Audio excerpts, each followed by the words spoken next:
Now this, just how does a suspected serial killer accused of raping young girls and women appear on a dating game show? It is the old dating game back in the 70s. That's what we have in Southern California. That's what's going on here. Now, Bachelor number one, that's who he was back on the show then, is acting as his own defense and using an old clip from the dating game to try and win the jury over? Rodney Alcala is accused in the murder of a 12-year-old girl, and here's his defense. A 1978 YouTube clip from an episode of the dating game. Bachelor number one. Yes. What's your best time? The best time is at night, nighttime. Why do you say that? Because that's the only time there is. Now, Alcala won the date with the Bachelorette, and now he's hoping it will help him win his case. The former photographer is acting as both his own attorney and a witness in the trial in Orange County, California. Alcala's been behind bars for 30 years. He was sentenced to death twice for the murder of Robin Samso. She was just 12 years old when she was kidnapped and killed June 20th, 1979, and her body was found not far from Alcala's home. But again, both verdicts were later overturned.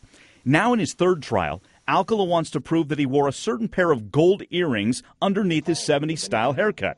The earrings are key to the prosecution's case. Robin Samso's mother testified that her daughter's earrings were the same pair found in Alcala's storage unit. Alcala showed the jury his appearance on the game show in court, hoping it would help his defense prove he owned the earrings almost a year before Samso was killed.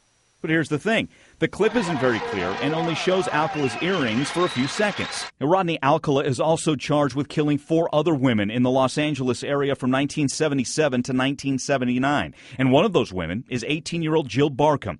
She was killed just day before Samso disappeared, and now her sister is waiting for justice. She was very kind. I don't think there was a mean bone in her body. What's hard for me is to know that that was the last face she saw in her life.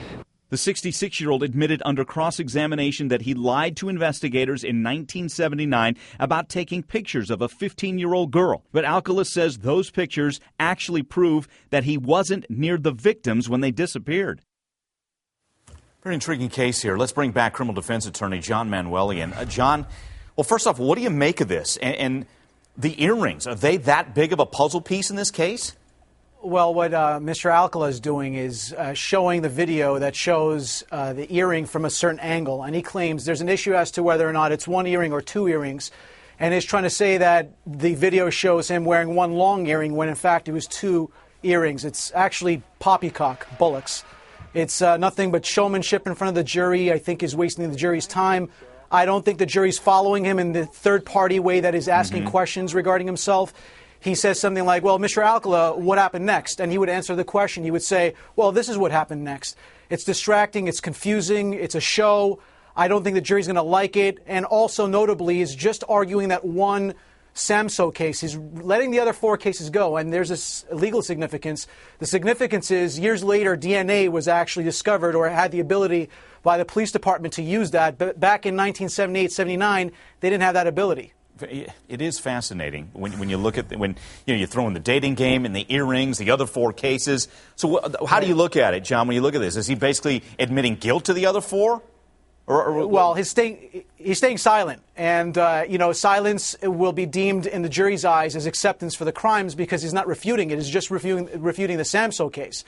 But the reason he's refuting the Samso case is because they don't have the same kind of technology and evidence that they have in the other cases. So basically, he's fighting the only fight that he thinks in his mind that he could win. Gotcha. Okay. And we know he's a pretty smart guy, pretty high IQ, and maybe right. Probably that's why he thinks he can defend himself. Well, let's, beyond the earrings, what other evidence do they have in the Samso case? Because that's front and center right now. Well, they could have the clothing, they could have fibers, they could still have the hair from back in 1978. Remember, DNA could still be tested.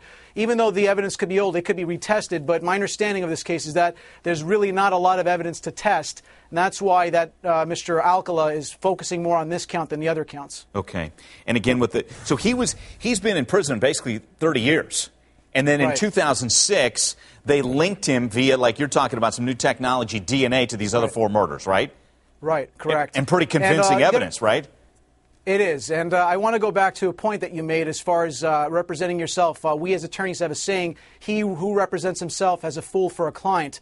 There's a reason why you don't want to represent yourself, because it looks silly. You don't know the evidentiary rules. You don't know what the burden is. You don't know how to convince a jury that the prosecution hasn't met the highest level of burden, the highest level of certainty under United States law, which is reasonable doubt.